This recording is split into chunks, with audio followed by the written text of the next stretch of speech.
Udah hampir pasti kalau mayoritas dari kita belum benar-benar tahu apa yang akan kita hadapi setelah kematian.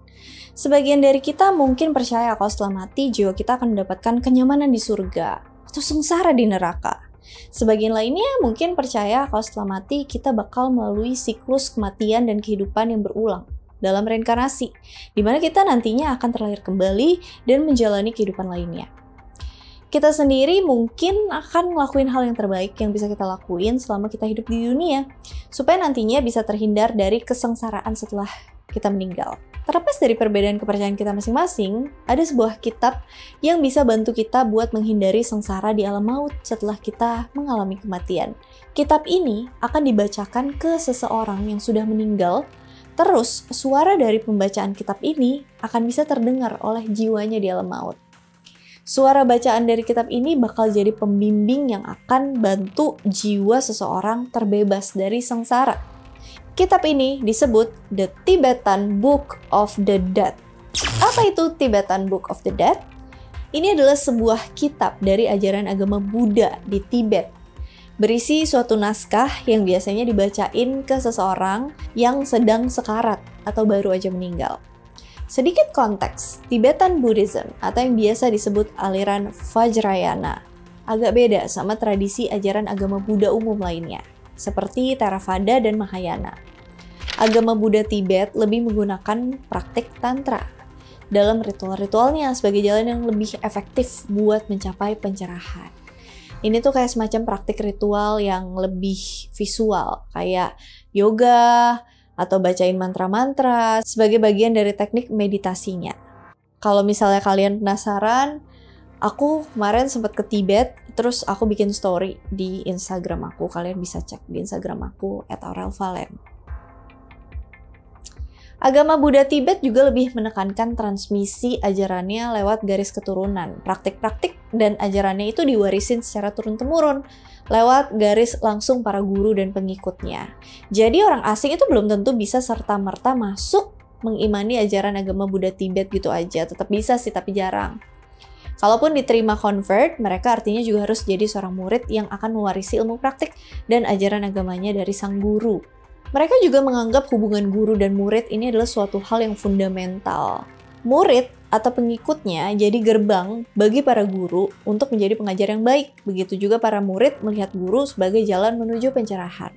Balik ke Tibetan Book of the Dead, judul asli kitab ini sebenarnya adalah Bardo Todol dalam agama Buddha Tibet. Kalau diterjemahin langsung artinya agak panjang, yaitu pembebasan melalui pendengaran ketika berada di alam perantara. Panjang ya? Naskah spiritual yang tertulis dalam kitab ini tuh diyakini bisa membimbing jiwa atau kesadaran seseorang ketika berada dalam keadaan bardo atau keadaan di antara dua realitas, antara kematian dan kehidupan. Kata bardo sendiri kalau diartiin secara literally ya, secara harfiah, punya makna sebagai proses kesadaran seseorang yang sedang bertransisi. Dimana kalau di breakdown, kata bardo terdiri dari dua elemen. Bar bergerak atau mengalir dan do tempat berpijak atau pulau. Jadi itu semacam ruang bagi kesadaran manusia yang lagi berpindah. Misalnya ketika kesadaran kita lagi ada dalam suatu ruang antara setelah kematian dan sebelum lahir kembali. Proses kesadaran yang lagi ada di ruang inilah yang disebut bardo. Konsep ini emang agak rumit sih. Buat memahami bardo ini sendiri, kita mungkin bisa lebih gampang bandinginnya sama konsep purgatory. Ibarat setelah kita meninggal, kita masuk ke semacam dunia penantian sebelum benar-benar masuk ke surga atau neraka. Bedanya di sini, dunia penantian itu bukan semacam dimensi khusus tempat penantian jiwa kita setelah kematian nantinya akan ke surga atau ke neraka, tapi lebih ke suatu keadaan yang tercipta ketika kesadaran kita lagi berproses antara mati dan hidup lagi. Umpamanya gini, seekor ulet nih bakal proses jadi kepompong dulu kan sebelum berevolusi jadi kupu-kupu.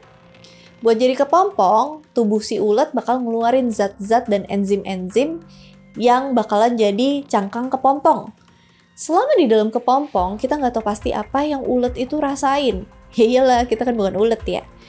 Apa rasanya kayak ketiduran, terus bangun-bangun jadi kupu-kupu, apa ternyata prosesnya sakit, atau gimana. Yang pasti tubuh ulet bakal numbuhin sayap.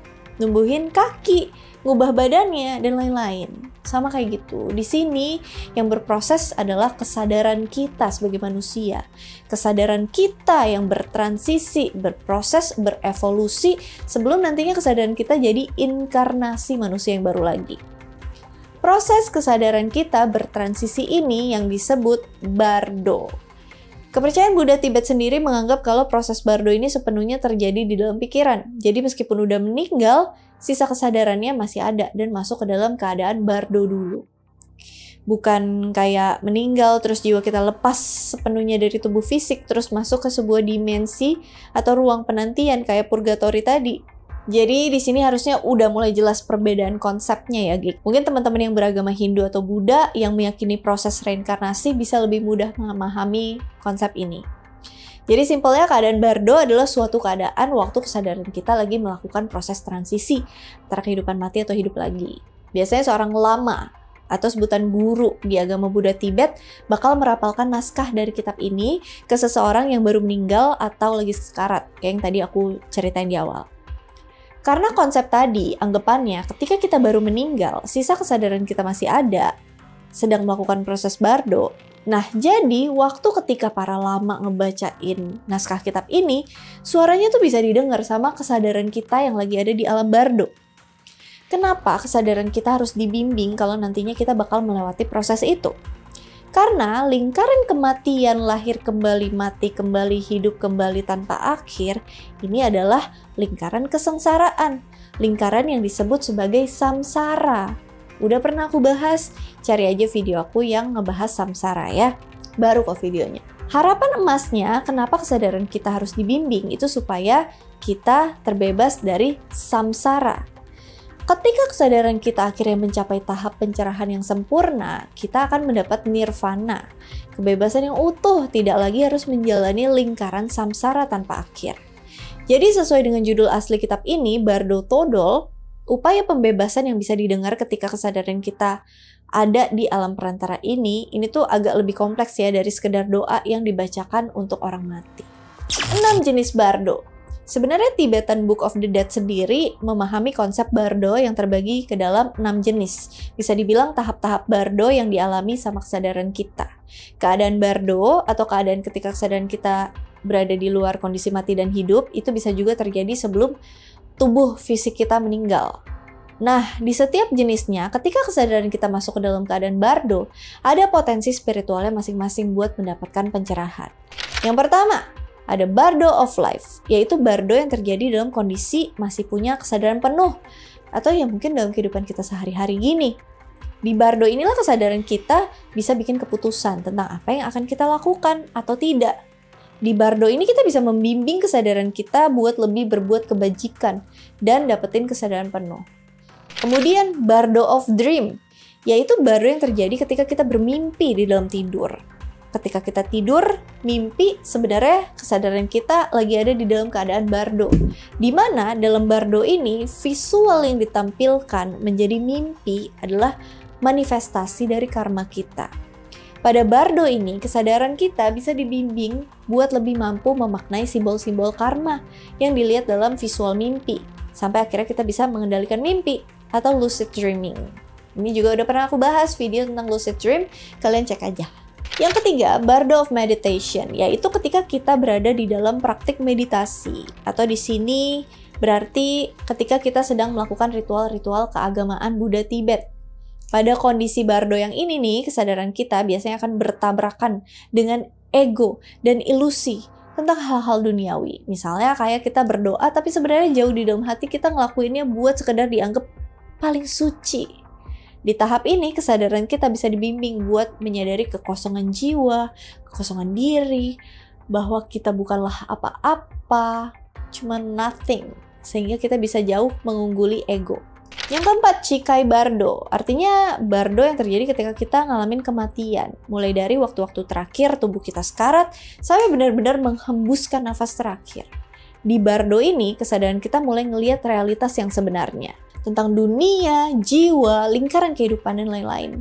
Dimana kesadaran kita bisa dibimbing buat ngenalin true nature atas semuanya dan dapetin pembebasan. Yang kelima, Konit Bardo. tahap di mana kesadaran kita lagi menghadapi realitas. Di tahap ini kesadaran kita bakal diperlihatkan wujud dewa-dewi, baik yang peaceful, yang damai, atau yang wrathful, yang murka. Wujud visual dewa-dewi yang muncul adalah proyeksi manifestasi kesadaran kita sendiri. Kesadaran kita bisa dibimbing buat memahami bahwa visual ini hanyalah proyeksi dari pikiran kita sendiri. Yang terakhir adalah Sitpa Bardo, tahap ketika kita masuk ke proses terlahir kembali. Di Bardo inilah terjadi visual atau halusinasi berdasarkan karma kita semasa hidup. Halusinasi yang nyeremin atau halusinasi yang menggoda iman, yang bisa menarik nafsu kita untuk tumbuh. Di tahap akhir ini kesadaran kita bisa dibimbing buat akhirnya bisa bebas dari samsara atau ya balik lagi ke lingkaran kehidupan kematian. Tapi sebagai guidance di Tibetan Book of the Dead sendiri, kita akan fokus ke 3 bardo terakhir aja. Di mana di tahap inilah kesadaran kita bisa benar-benar terbebas dari samsara. Yaitu ketika kesadaran kita masuk ke keadaan bardo setelah tubuh fisik kita meninggal. Apa yang dialami kesadaran kita setelah meninggal? Kayak yang udah aku jelasin tadi, ketika tubuh fisik kita udah berada di detik-detik akhir, kesadaran kita mulai bertransisi, mulai masuk ke keadaan bardo, tepatnya Chikai Bardo. Setelah akhirnya kita benar-benar meninggal, kesadaran kita mulai masuk ke Konyet Bardo, sampai nantinya di ujung sebelum kesadaran kita akan dilahirkan kembali atau di tahap Sitpa Bardo. Dalam keadaan bardo, kesadaran kita juga ngerasa lagi berada di suatu ruang. Lagi-lagi bukan dimensi fisik ya, kayak purgatory. Tapi memang visual yang muncul ketika sisa kesadaran kita lagi bertransisi. Nah, kesadaran kita yang muncul di visual ruang bardo ini bisa disebut sebagai bardo being. Sebagai bardo being, kita muncul dengan wujud tubuh rohani. Bentuknya bukan lagi diri kita yang lama, yang mungkin udah meninggal sebelumnya, tapi udah punya bentuk tubuh baru yang akan lahir kembali nanti. Jadi fisik kita udah berwujud seperti inkarnasi kita nantinya. Di ruang alam bardo ini, bardo being akan melihat bermacam-macam penglihatan. Karma dari si bardo being semasa hidupnya lah yang akan menentukan bentuk penglihatan yang muncul. Kalau semasa hidup karmanya buruk, penglihatannya bakal nyeremin. Tapi misalnya karmanya cukup baik, penglihatannya bisa jadi akan nampilin hal-hal yang disukain. Tapi disinilah letak kegodaan itu buat kesadarannya. Dengan keadaan aneh di proses bardo ini, bardo being bisa jadi bingung, takut, kesadaran kita bisa tersesat. Tapi segala keanehan ini cuma proses kesadaran kita yang lagi dalam keadaan bardo. Semuanya berakhir ketika proses bardo selesai. Terus kesadaran kita jadi inkarnasi manusia baru lagi. Masuk deh ke kesadaran hidup berikutnya sampai nantinya meninggal lagi. Disinilah letak fungsi Tibetan Book of the Dead ini, buat membimbing kesadaran kita selama di alam bardo, supaya kesadaran kita bisa menghadapi berbagai ilusi, nggak tersesat dan akhirnya justru bebas dari lingkaran samsara, bukan terlahir kembali. Mungkin aku kasih gambaran lagi, supaya kita bisa gampang bayangin gimana rasanya jadi bardo being setelah kematian sampai tahap akhir waktu kita lahir kembali dari Chikai Bardo ke Konyet Bardo. Misalnya, kita udah sakit, keras, udah di detik-detik nafas terakhir, keluarga udah pada kumpul, para dokter juga udah sampai bilang, maaf, kami sudah berusaha semaksimal mungkin. Kita mungkin mulai tuh berhalusinasi, ngelihat kilasan-kilasan realitas, ngelihat memori-memori kelakuan kita semasa hidup, keluarga berkumpul, keadaan sedih, kita bisa lihat. Ngelihat kalau diri kita nggak bisa ngapa-ngapain dan sebagainya. Sampai akhirnya kita menghembuskan nafas terakhir. Perlahan-lahan pandangan kita kabur, terus semuanya jadi gelap. Di tahap inilah kita ngalamin apa yang biasanya disebut sebagai pancaran rohani atau luminous mind. Ketika kita ngeliat the ultimate truth of reality, kebenaran dari realitas. Kalau di sini, kesadaran kita udah bisa menyadari keadaan ini sebagai sebuah realitas yang sebenarnya, kesadaran kita bisa langsung mendapatkan pencerahan dan terbebas dari proses lahir kembali. Tapi kalau misalnya kita belum sadar, yang emang biasanya lebih sering terjadi, kita nggak menyadari pengalaman setelah meninggal ini sebagai sebuah realitas, kita bakal masuk ke tahap bardo selanjutnya, yaitu Konyet Bardo, bardo realitas. Kita kebangun di ruang kosong, pelan-pelan berdiri, kebingungan. Kita mulai ngeliat nih tangan kita, kaki kita, muka kita, bentuknya beda sama diri kita sendiri. yang ternyata udah meninggal. Kita kayak hidup di tubuh orang lain yang padahal itu adalah wujud fisik kita yang akan berinkarnasi nantinya. Terus beberapa wujud dewa muncul. Kita kenal nih dewa-dewa ini. Ada dewa yang baik, ada dewa yang buruk. Tiba-tiba kita dengar suara yang entah dari mana datangnya. Suara inilah rapalan Bardo Todol yang lagi dibacain lama ke jenazah kita di dunia. Kalau aku cari tahu kata-kata pembukaannya kalau ditranslate kurang lebih kayak gini. Oh alas, alas, anak Buddha yang beruntung, janganlah tertindas oleh kekuatan delusi dan ketidaktahuan, namun bangkitlah sekarang dengan tekad dan keberanian. Suara inilah yang kemudian akan membimbing kita, ngasih semangat, pengertian, petunjuk tentang apa yang harus kita lakukan, dan semacamnya. Penampakan dewa-dewi ini bisa nimbulin ketakutan atau kekaguman. Rapalan dari kitab ini bakal nyadarin kita kalau sosok dewa-dewi ini bukanlah makhluk yang terpisah dari diri kita, melainkan cuman manifestasi aja dari pikiran kita sendiri. Disebutin kalau dalam ajaran Buddha Tibet, dewa-dewa yang bersifat damai itu digambarin berada dalam sebuah mandala warna-warni yang indah. Sosoknya bakal terlihat berkilau gitu ya, bersinar-sinar, mancarin cahaya yang terang banget ke diri kita sebagai Bardo Being. Biasanya kita bakal terpukau, amazed sama keindahannya. Tapi suara itu bakal ngingetin kita kalau kita harus bersatu dengan sosok itu. Jangan sampai terdistraksi sama keindahannya. Begitu juga dewa-dewa yang jahat, biasa digambarin cukup nyeremin dan bakal bikin kita takut. Mereka punya banyak kepala, punya cakar tajam, tubuhnya dikelilingin api, ngeluarin suara aneh, dan megang senjata di tangannya. Suara naskah Bardo Todol bahkan ngingetin kita buat jangan takut. Kita harus sadar kalau dewa yang mengagumkan dan dewa yang nyeremin ini itu tuh satu kesatuan dari pikiran kita. Dimana kita harus memahami true nature dari pikiran kita sendiri lewat manifestasi dewa-dewa ini. Kalau kita berhasil meraih kesatuan dengan penampakan dewa-dewa ini, kita bakal mendapatkan pencerahan. Dimana akhirnya kita akan meraih nirvana. Tapi kalau kita belum juga bisa memahami, mengenali, dan menyadari visual penampakan dewa-dewa ini, kesadaran kita akan masuk ke tahap Sitpa Bardo. Lagi memasuki tahap terakhir sebelum akhirnya terlahir kembali. Dari sini kita mulai melihat kemunculan visual-visual aneh. Kalau skenarionya karma kita kurang baik, mungkin kita bakal dapetin penglihatan yang nakutin. Kayak misalnya kabut tebel tiba-tiba muncul, langit berwarna merah, dikelilingin hutan yang gelap, mulai muncul sosok-sosok nyeremin, dan lain sebagainya. Kita mulai ketakutan, lari deh ke sana kemari, tapi nggak bisa kabur dari visual-visual serem itu. Atau bisa juga kalau skenarionya karma kita semasa hidup cukup baik. Kita mungkin bisa ngelihat visual yang nyenengin, kayak tiba-tiba terlihat sebuah oasis dari kejauhan. Dalam oasis itu penuh kenikmatan duniawi yang mungkin kita suka. Misalnya kita suka buah anggur gitu ya. Oasis itu ladang yang penuh buah anggur dengan rasa paling endes, paling enak di dunia. Tapi perasaan bingung dan takut tetap muncul karena kita belum tentu bisa mencerna apa yang sebenarnya lagi kita alamin. Suara dari Bardo Todol bakal berusaha nyadarin diri kita kalau semua fenomena aneh ini cuma ilusi. Kita diingetin buat jangan takut atau terlena sama segala fenomena aneh ini. Jadi bisa kita bayangin nih, ketika kita lagi lari-lari ketakutan atau lagi terlena di oasis yang penuh kenikmatan, kita harus mencerna apa yang suara ini katakan. Sisanya adalah tugas kita sebagai Bardo Being buat dengerin bimbingan suara sang lama ini.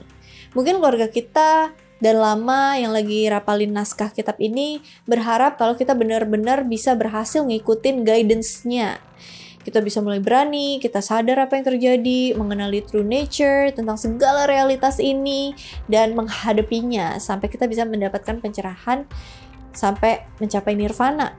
Kita nggak lagi harus lahir kembali, akhirnya mendapatkan kebebasan sempurna, terbebas dari samsara.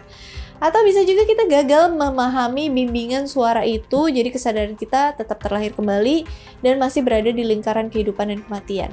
Jadi konsepnya bukanlah suatu bacaan doa sih, yang dimana doa itu bisa nyelamatin jiwa kita dari sengsara setelah kematian. Bukan, tapi lebih ke bacaan, dimana bacaan ini adalah sebuah bimbingan yang akhirnya bisa kita dengar ketika kesadaran kita lagi ada dalam keadaan bardo setelah kematian. Kita sebagai bardo being lah yang harus berusaha dengerin bimbingan itu supaya kita bisa terbebas dari samsara.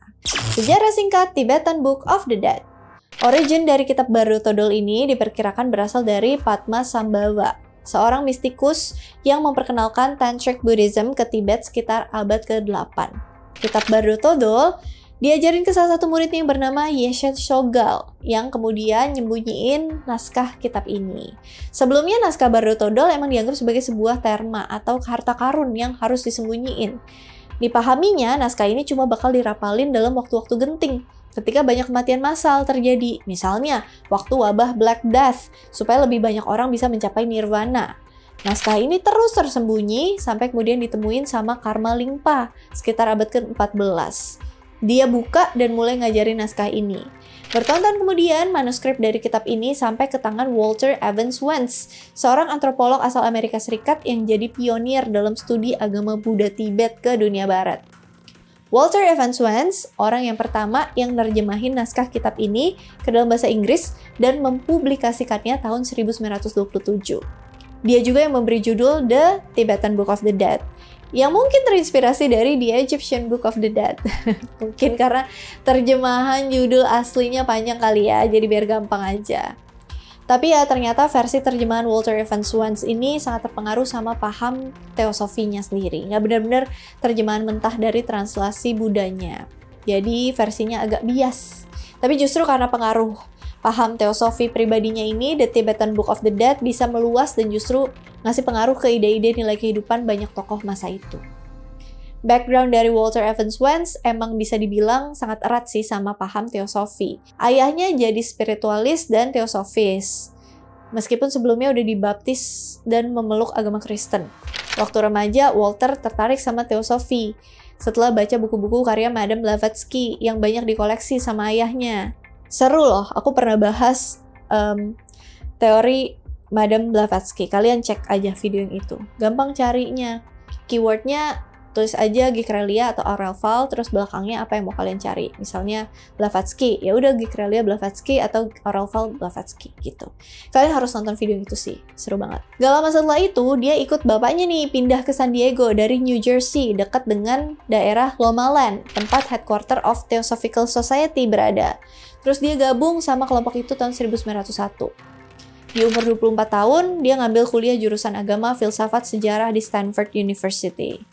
Terus dia lulus, dapat gelar sarjana dan magister. Dia lanjutin studi tentang mitologi dan cerita rakyat bangsa Celtic di Jesus College, Oxford tahun 1907. Di masa studi ini, dia ngelakuin penelitian buat bikin garis besar etnografi mitologi Celtic dengan ngumpulin data dari berbagai cerita rakyat di Wales, Scotland, Ireland, Cornwall, Brittany, dan Isle of Man. Hasil penelitiannya ini jadi tesis yang akhirnya dia terbitkan sebagai buku berjudul The Very Faith in Celtic Countries. Di sini juga dia mulai pakai nama ibunya Evans yang digabung ke nama belakangnya jadi Evans Wentz. Mulai dari sini dia mulai banyak ngelakuin penelitian etnografi, sejarah, dan teosofinya. Keliling dunia, meneliti berbagai hal yang berkaitan dengan spiritual, nerbitin artikel-artikel ilmiah, dan singkat cerita, Walter Evans Wentz sampai ke daratan Darjeeling, Nepal tahun 1919. Dia ketemu sama Mayor Campbell, seorang perwira tentara Inggris yang baru datang dari Tibet. Mayor Campbell lah yang ngasih Walter sebuah manuskrip Bardo Todol. Di titik ini, Walter yang udah sering kerja di bidang translasi barengan sama Alexandra David Neil, seorang penjelajah dan penulis asal Belgia, yang juga pemeluk agama Buddha, mutusin buat mempublish translasi dari Bardo Todol. Tahun 1927, Walter merilis buku The Book of the Dead lewat penerbit Oxford University Press, berisi terjemahan versi dirinya dari manuskrip Bardo Todol tadi, dengan harapan buku ini bisa jadi salah satu referensi di dunia barat buat memahami agama Buddha Tibet. Tapi kayak yang tadi udah aku bilang, terjemahan Walter ini nimbulin banyak kontroversi. Terjemahannya dianggap terpengaruh sama konsepsi Walter dalam teosofi dan pemahaman metafisika lainnya. Terjemahan Walter bukan terjemahan mentah langsung dari manuskrip aslinya. Setelah itu, seorang penganut agama Buddha Tibetnya langsung yang akhirnya bikin versi terjemahan asli ke dalam bahasa Inggris bernama Lama Kazi Dawa Samduk. Walter sendiri justru mulai mempraktikkan ajaran agama Buddha Tibet yang makin dalam dia pelajari setelah mulai mengenalnya dari manuskrip Bardo Todol. Walter bahkan akhirnya jadi murid dari Dawa Samdap sendiri. Dia jadi penganut agama Buddha Tibet meskipun dia nggak benar-benar ninggalin pemahaman teosofinya. Dia meninggal tahun 1965. Di pemakamannya, naskah Bardo Todol versi terjemahan dirinya, The Tibetan Book of the Dead, dibacain selama proses pemakaman. Saat ini versi terjemahan yang lebih akurat dari Bardo Todol udah banyak dipublikasikan, tapi emang Walter Evans Wentz lah yang membuka pengetahuan tentang adanya kitab ini ke dunia luas. Kitab ini jadi salah satu manuskrip agama Buddha paling terkenal di dunia barat. Bukan karena teologi ajaran agama Buddhanya, tapi lebih ke isi-isi filosofisnya. Nggak sesimpel percaya terus ikut mempraktikannya. Filosofi dari Bardo Todol ini ngasih pengaruh besar ke ide-ide beberapa tokoh terkenal. Misalnya Carl Jung, seorang tokoh klasik psikoanalisis, sempat mengubah salah satu teorinya tentang pikiran manusia secara radikal setelah dia nemuin artikel tentang The Tibetan Book of the Dead. Para novelis, film-film, musisi juga mulai banyak yang tertarik sama filosofi pikiran Bardo Todol ini, tentang suara yang membimbing kesadaran buat mendapatkan pencerahan. Kayak John Lennon, salah seorang personil band legendaris The Beatles, dia sendiri bilang kalau salah satu lagunya yang berjudul Tomorrow Never Knows sangat terinspirasi dari isi kitab ini. Bardo Todol nggak cuma mempengaruhi hasil-hasil karya lagunya, tapi juga ke gaya hidupnya. Tapi ini juga yang bikin John Lennon punya kebiasaan buruk mengkonsumsi LSD, karena menurut dia, halusinasi dari LSD yang dia lihat waktu lagi teler itu adalah visualisasi ketika kesadarannya masuk ke keadaan Bardo. Emang kitab ini sebenarnya nggak sehoror judulnya. Kitab ini tuh cuma salah satu instrumen dari ritual keagamaan yang dipercaya sama penganut ajaran agama Buddha Tibet. Aku sendiri awalnya pikir kalau kitab ini The Tibetan Book of the Dead mungkin bakal berisi mantra-mantra yang bisa ngidupin orang mati atau manggil roh orang yang udah meninggal dan semacamnya yang berhubungan sama kematian sesuai judulnya. Tapi ternyata setelah dibaca-baca dan cari tahu lebih lanjut, kitab ini naskah pembimbing dan konsep tentang fenomena setelah kematian yang lumayan kompleks. Tapi tetap, perjalanan gimana kitab ini bisa dikenal luas itu lumayan menarik. Mengingat kitab ini merupakan ritual, bukan sekedar buku berisi tulisan nilai-nilai filsafat umum aja. Nggak cuma dikenal dan diterima, tapi juga bisa ngasih pengaruh filosofis ke beberapa karya tokoh-tokoh terkenal, walaupun mereka bukan penganut agama Buddha. Well, itu dia seputar The Tibetan Book of the Dead. Kalau misalnya ada yang mau ditambahin, ada yang mau di-request, ada yang mau dikoreksi, ada yang mau didiskusikan, komen aja di kolom komentar. And as always, thank you so much for watching. I hope you guys like it and I'll see you again on my next video. Bye! Yang lagi sesak. Sebagai bagian dari teknik meditasi buat membimbing kesadaran kita supaya selama di alam salah.